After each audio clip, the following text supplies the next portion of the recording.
प्रश्नावली 3.3 का पहला प्रश्न है, निम्नलिखित फलनों के लिए आलेख खींचिए तथा परिसर ज्ञात कीजिए कह रहा है।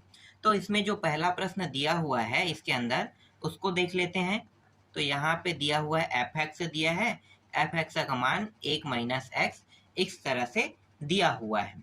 अब आप सभी को पता होगा कि हम लोग ये जो एफ एक्स है इसको क्या मानते हैं, माना एफ एक्स बराबर वाई। एफ एक्स को क्या मानते हैं, वाई मानते हैं। तो एफ एक्स को वाई मानेंगे तो यहाँ पे कितने चर है, एक्स और वाई। ठीक है, तो ये जो एफ एक्स को मैंने वाई माना और इसे मैं समीकरण 1 नाम देता हूँ, तो यहाँ पे रख देता हूँ। तो वाई बराबर 1 माइनस एक्स, ये वाई भी चर है और एक्स भी चर है। अब हल करने वाले हैं तो क्या करेंगे, यहाँ पे एक बार मैं y का मान 0 रखता हूं, तो यहाँ पे लिखो y बराबर 0 रखने पर। तो y का मान जब मैं 0 रखूंगा तो यहाँ पे 0 आ जाएगा और 1 माइनस एक्स, ये जो x है इसको इस पार पक्षांतर करेंगे तो x प्लस हो जाएगा माइनस से और 1 बचेगा। तो x का मान कितना प्राप्त हुआ, 1 प्राप्त हुआ। और यहाँ पे मैं साइड में सारणी लिख लेता हूँ। क्या बना रहा हूँ, सारणी। सारणी 2 मानों से बनता है, एक रहेगा x चर राशि और एक y चर राशि। x का मान कितना निकला, 1, और मैंने x को y को मैंने कितना माना, 0। तो देखो x का मान 1 प्राप्त हुआ और y को मैंने 0 माना। अब मैं क्या करूंगा, अब मैं x को 0 मानूंगा। ठीक है, तो यहाँ पे लिखो x बराबर 0 रखने पर। तो यहीं पे हम रख देंगे x का मान 0। तो यहाँ पे y बराबर 1 माइनस 0, तो y का मान कितना प्राप्त हो गया, 1 प्राप्त हो गया। तो इसको 0 रखने पर ये इतना प्राप्त होता है। अब एक ग्राफ का निर्माण कर लेते हैं। यहाँ पे सारणी प्राप्त हुआ है, तो सारणी प्राप्त हुआ है तो इसमें आलेख विधि से हमें क्या बताना है, परिसर बताना है, मतलब ग्राफ का निर्माण करना है। तो चलो ग्राफ का निर्माण करते हैं। देखो यहाँ पे अभी जो मान मुझे प्राप्त हुआ है ना, x और y का मान, उसे मैं क्या करूंगा, इस ग्राफ में रखूंगा।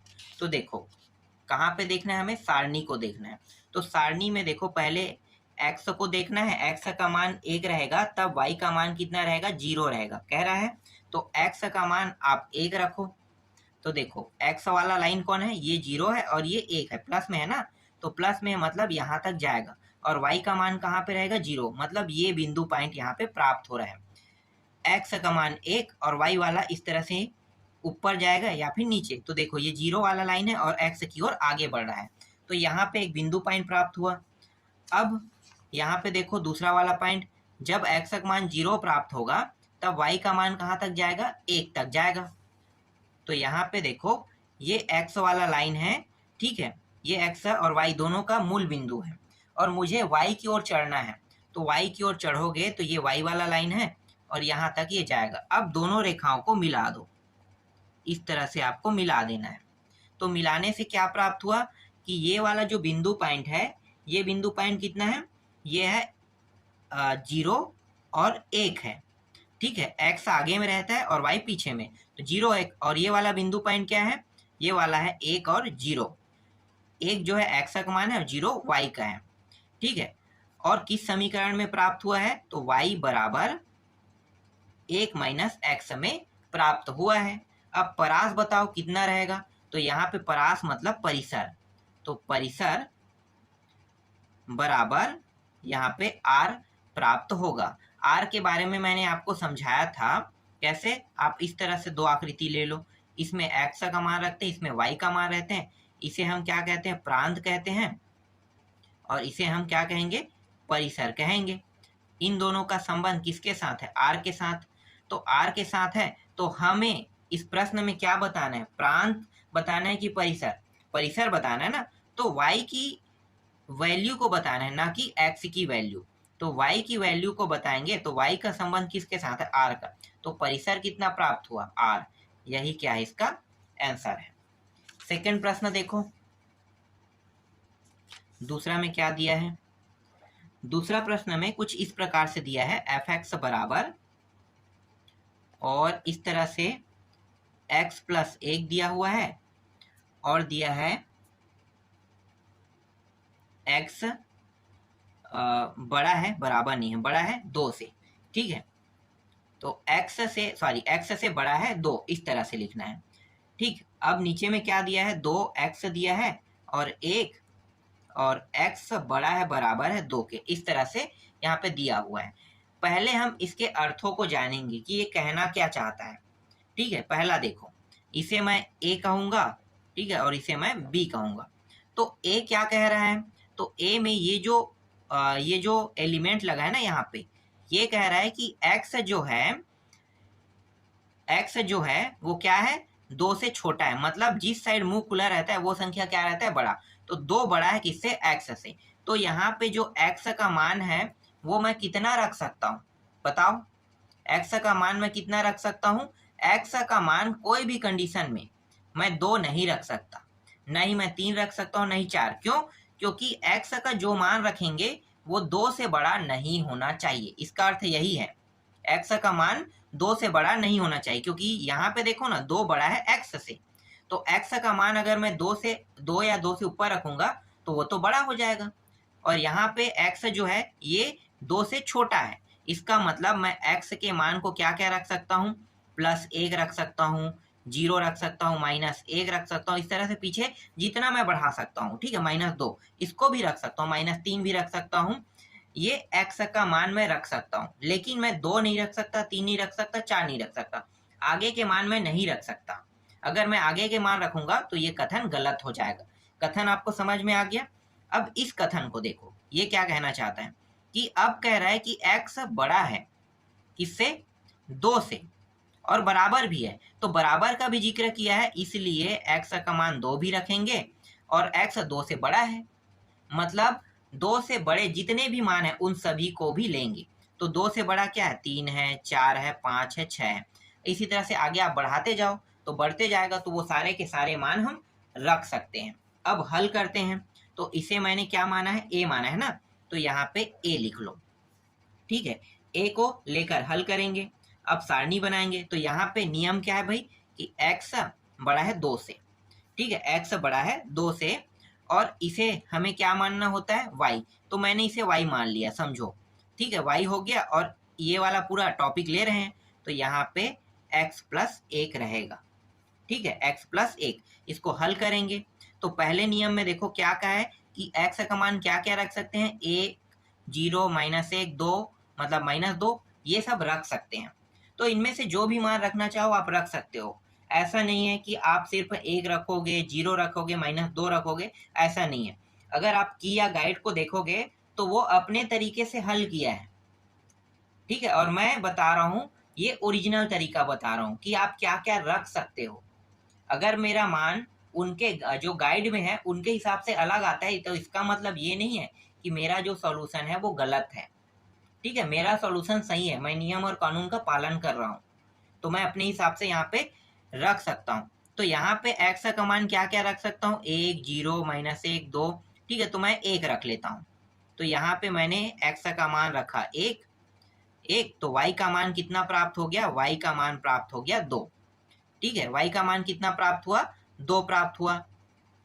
इसी तरह से अगर मैं फिर से क्या करने वाला हूं, इसे आप समीकरण 1 मानो, ठीक है, इस तरह से लिख लो, समीकरण है, ये समीकरण है, ठीक है। तो समीकरण 1 में मैंने 1 रखा, इस बार मैं कितना रखूंगा, मैं कोई भी कंडीशन में x का मान इसके अलावा दूसरा मान नहीं रख सकता, ठीक है। 1 से पीछे जितना है उतना रख सकता हूँ। इस बार मैं 0 रख लेता हूँ, तो यहाँ पे y बराबर x का मान मैंने 0 रखा और यहाँ पे 1 है, तो y का मान कितना प्राप्त हो गया, 1 प्राप्त हो गया।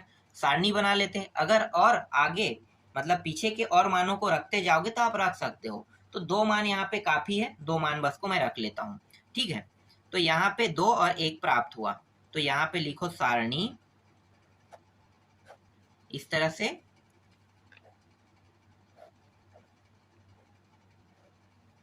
ये x y, जब मैंने x का मान कितना रखा, 1 रखा ना, तो y का मान कितना प्राप्त हुआ, 2। और जब मैंने x का मान 0 रखा तो y का मान कितना प्राप्त हुआ, 1 प्राप्त हुआ, इस तरह से, ठीक है। ये सारणी मिल गया आपको। चलो अब इसको लेकर हल करेंगे, बी वाले टॉपिक को। तो यहाँ पे लिखो b, और यहाँ पे क्या दिया है, x बड़ा है और बराबर 2 से, तो लिखो x यहाँ पे बड़ा है बराबर 2 से, और y के मान यहाँ पे f(x) को मैंने क्या माना था, इस f(x) को y माना था ना, तो y ही मानेंगे। और यहाँ पे क्या है, 2x - 1, तो y बराबर 2x - 1। अब यहाँ पे देखो x के मान को क्या क्या रख सकते हैं, तो 2 और 2 से अधिक के मानों को x के वैल्यू पे रख सकते हैं। तो 2 3 4 5 ये आगे बढ़ते रहेगा, ठीक है, अनंत तक जा सकता है। तो चलो यहाँ पे अब रखेंगे, तो पहले मैं x के मान को 2 रख लेता हूँ। तो x का मान जब मैं 2 रखूंगा, और यहाँ पे कितना है -1, 2 दूनी 4, 4 में 1 घटाएंगे कितना बचेगा 3, तो y का मान कितना प्राप्त हो गया 3। ठीक है, इसे आप दूसरा समीकरण नाम दे दो, क्योंकि पहला समीकरण हमने पहले ही नाम दे दिया है, तो इसको मैं दूसरा समीकरण नाम दे देता हूँ। ठीक है, तो इसमें हमने दूसरा समीकरण में रखा 2, तो मुझे प्राप्त हुआ y का मान 3। अब पुनः इसी दूसरे समीकरण में मैं 3 रख लेता हूँ, तो 2 × 3 - 1, 3 दूनी 6, और ये 5 प्राप्त हुआ। तो यहाँ भी सारणी का निर्माण कर लो।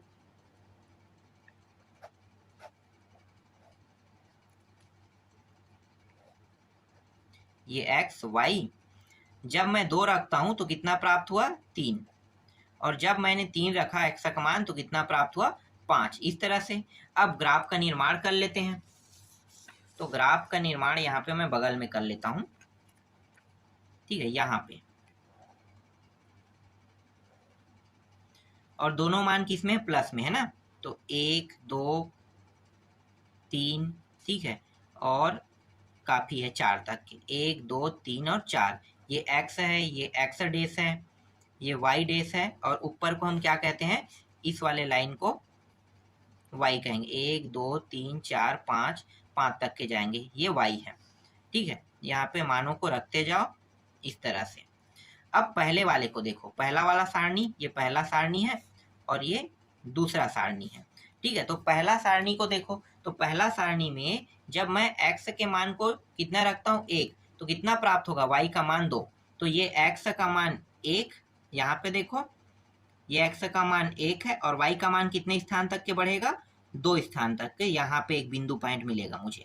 ठीक है, ये y 2 और 1, तो ये बिंदु पॉइंट मुझे प्राप्त हुआ। ठीक है, जब मैं x के मान को 0 रखूंगा यहाँ पे, ठीक है, 0 रहेगा, तो y का मान कितना प्राप्त होगा 1, मतलब यहाँ पे बिंदु पॉइंट प्राप्त होगा, एक रेखा यहाँ पे प्राप्त हुआ। समझ में आया?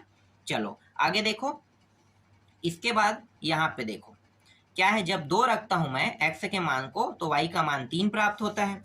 तो देखो x का मान यहाँ पे जब मैं 2 रखूंगा, तो y का मान, ये x का मान 2 और ये y का मान 3, तो यहाँ पे एक बिंदु पॉइंट प्राप्त होगा, ये y का मान 3 और x का मान 2, इस तरह से। ठीक है, ये बिंदु पॉइंट प्राप्त हुआ। और जब मैं 3 रखता हूं, तो y का मान कितना प्राप्त होगा, 5 प्राप्त होगा। तो देखो जैसे ही मैंने इसे 3 रखा, तो ये 3 का लाइन यहाँ पे आ गया, और यहाँ पे ये 5 यहाँ पे प्राप्त हो गया।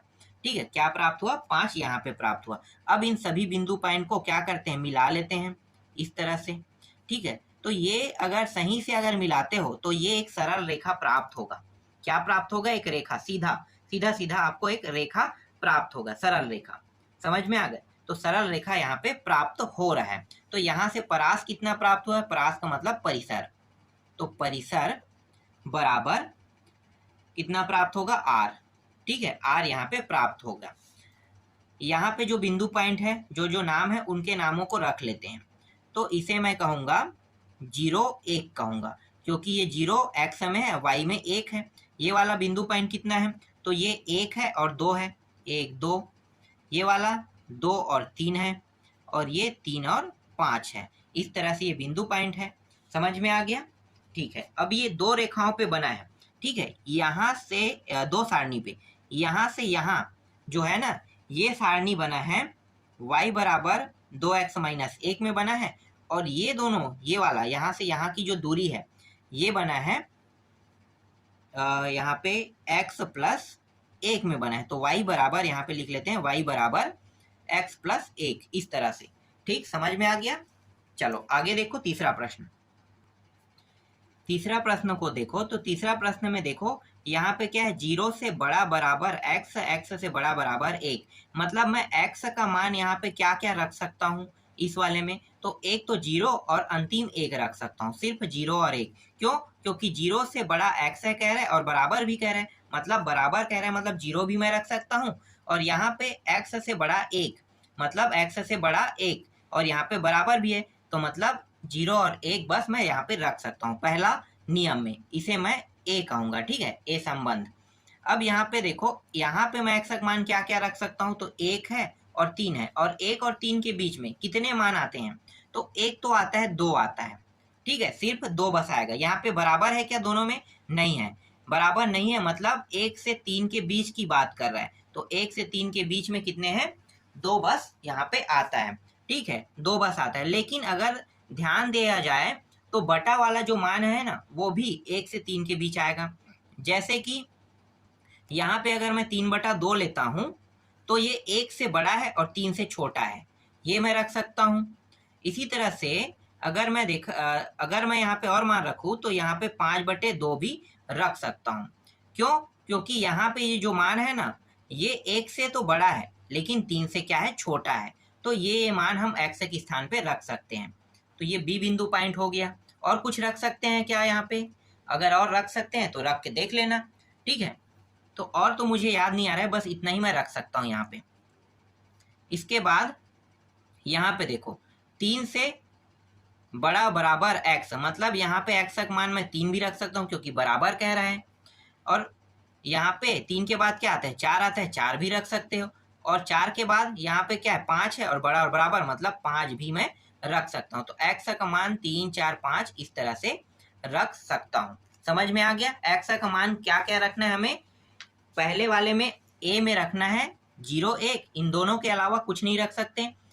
दूसरे में 3/2, 2 और 5/2 यही बस रख सकते हैं। और तीसरे में 3, 4, 5 इन तीनों को रख सकते हैं। इसके अलावा और कोई मान x के वैल्यू नहीं रख सकते।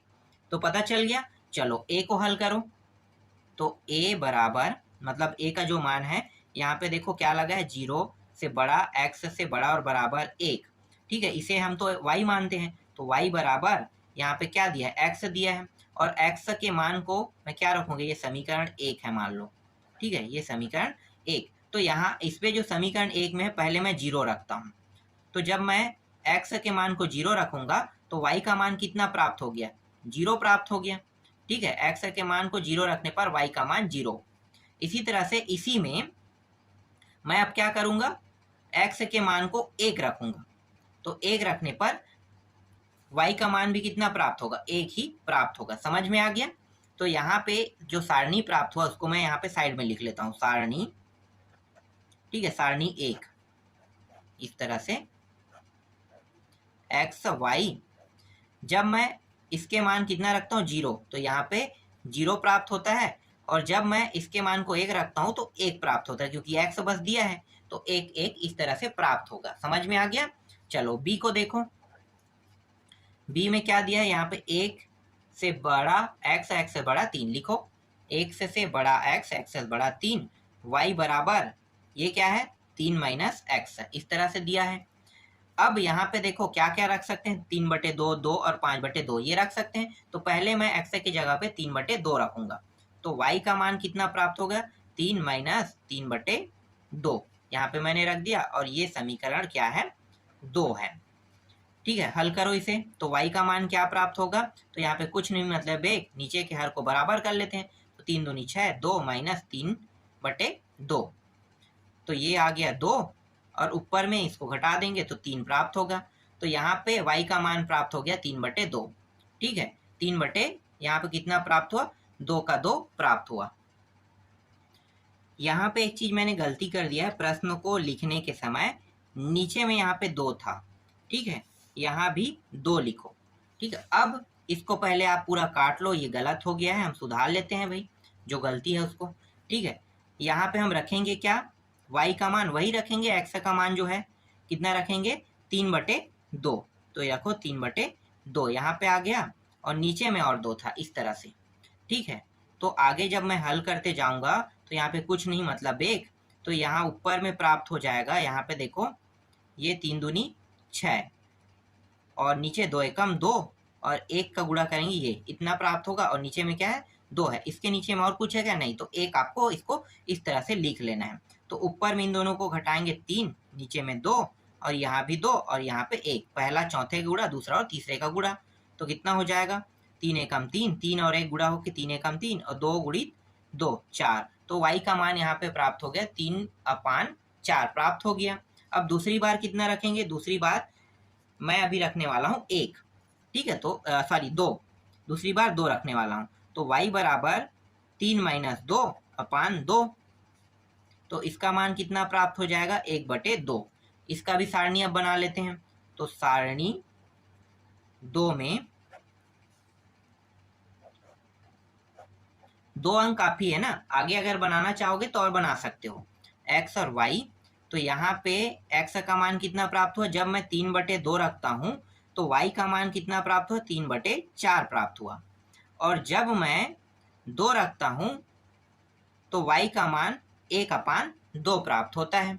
ठीक है, एक और बचा है, उसको भी हल कर लेते हैं। तो अंतिम वाला जो है वो क्या है, तो c को देखो -x + 3 दिया हुआ है, और यहाँ पे ये पूरा आपको देखना है। ठीक है, तो ये 3 से बड़ा बराबर x से बड़ा बराबर 5 इस तरह से है, और y का मान कितना है -x से +3 इस तरह से दिया हुआ है।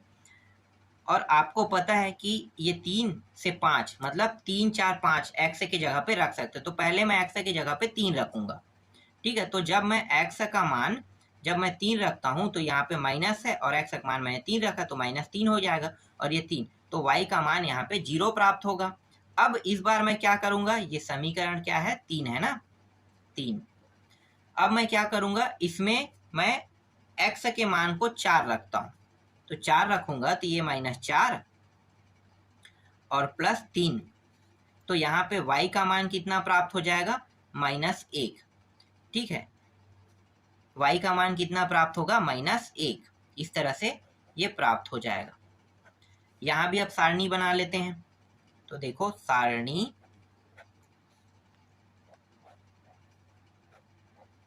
x और y इस तरह से आपको करना है,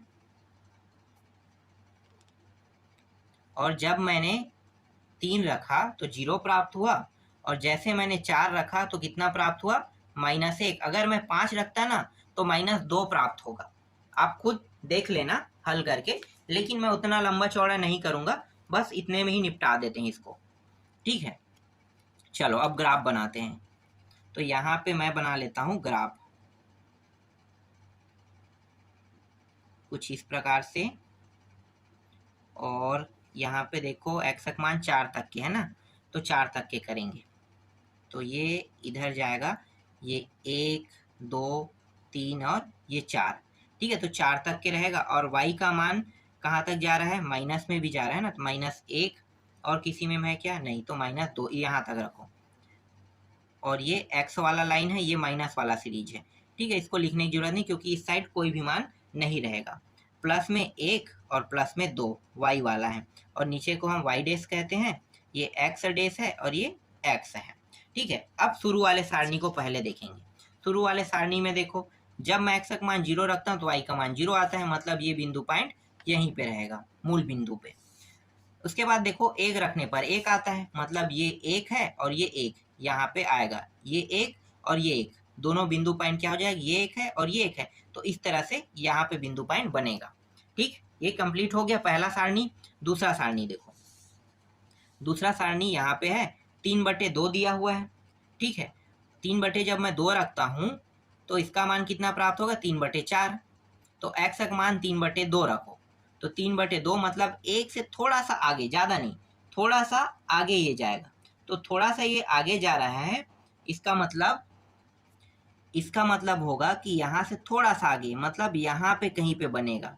ठीक है, यहाँ पे, और ये जो y का मान है ना, y का मान 4/3, मतलब अगर इसको दशमलव पॉइंट में निकालोगे तो 0 दशमलव से कम आ रहा है, मतलब 1 से भी कम, तो 1 से कम आ रहा है, मतलब यहाँ पे कहीं पे बनेगा, तो यहाँ पे इसको और इसको इस तरह से आगे मिलाएंगे, तो यहाँ पे एक बिंदु पॉइंट मिल गया है। समझ में आ गया? अब आगे देखो, यहाँ पे कितना दिया है 2 है, x का मान मैं जब 2 रखूंगा तो y का मान कितना प्राप्त होगा, 1/2 मतलब आधा। तो y का मान आधा यहाँ पे और यहाँ पे 2। तो यहाँ पे एक बिंदु पॉइंट, एक सेकंड, यहाँ पे क्या है 2, हाँ ठीक है, यहाँ पे बिंदु पॉइंट प्राप्त होगा क्योंकि ये 2 लाइन है और ये इसका आधा है। तो आधा यहाँ पे ऐसे करो और ये 2, इन दोनों को मिला लो। ये वाला बिंदु पॉइंट नहीं देखना है ना, ये वाला बिंदु पॉइंट प्राप्त हुआ, ये और ये मुझे प्राप्त हुआ है अभी। ठीक, अब देखो यहाँ पे किसको देखना है आपको, अंतिम वाला सारणी देखना है। 3 रखने पर कितना प्राप्त होता है, 0, y का मान।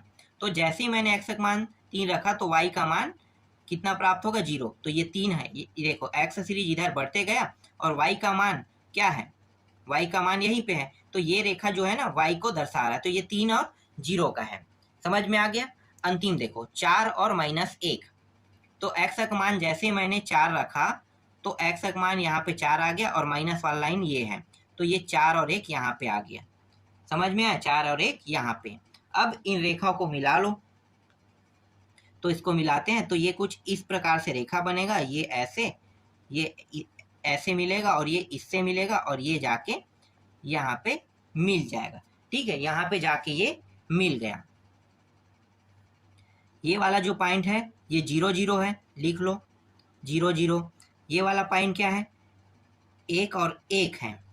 ये वाला पॉइंट क्या है, ये वाला जो पॉइंट है वो 3/2 और 3/4 का है। और ये वाला बिंदु पॉइंट जो है, ठीक है, इसको मैं यहाँ पे लिख लेता हूँ। ये वाला जो बिंदु पॉइंट है ये है कितना है, 2 है और 1/2 है। और ये वाला बिंदु पॉइंट कितना है, ये वाला बिंदु पॉइंट है, ये वाला तो ये देखो यहाँ पे मैं बहुत छोटा बना दिया हूँ इसलिए मैं एरो करके यहाँ पे लिख रहा हूँ ना, 3 और 0 का है और ये वाला 4 और -1 का है। देखो अब परिसर निकालते हैं, तो परिसर का मान कितना होगा, तो परिसर का मान यहाँ पे देखो, एक मान यहाँ पे -1 आ गया। ध्यान से देखो, तो ये अगर इस तरह से देखोगे और ग्राफ के, तो ये सबसे ऊपरी पॉइंट है और ये सबसे नीचे पॉइंट है। तो सबसे ऊपरी और नीचे पॉइंट में y के मान को देखना है। किसके मान को, y का। तो y का मान ये -1 आ रहा है, ये रहा -1, और इसमें y का मान कितना है, सबसे ऊपरी बिंदु में 1 है ना यहाँ भी, तो 1 1 यहाँ पे प्राप्त हुआ। ठीक है, 1 1 यहाँ पे क्या हो रहा है, प्राप्त हो रहा है। यही क्या इसका आंसर है। अब आप लोग ये मत कहना मुझे कि सर आप तो बता रहे हो कि यहाँ पे -1 और 1 आ रहा है, जबकि आपके जो बुक है या गाइड में -2 और 1 आया होगा। तो वो कैसे, वो सॉल्यूशन के ऊपर है। उन्होंने दूसरे मान को लेकर हल किया और मैं दूसरे मान को लेकर हल कर रहा हूँ। तो मेरा मान और उनका मान, दोनों का मान में अंतर तो रहेगा, लेकिन उत्तर जो है वो 100% मेरा भी सही है, उनका भी सही है। अगर मैं उनके सॉल्यूशन से हल करता तो उनका ही मान आता, और मैंने अपने सॉल्यूशन से हल किया तो मेरा मान आएगा। तो ये जो परिसर है वो 100% सही है। ठीक है, तो अभी मैं आपको 3 तक की बता रहा हूँ, बचा है जो, उसको नेक्स्ट वीडियो में आपको बताऊंगा।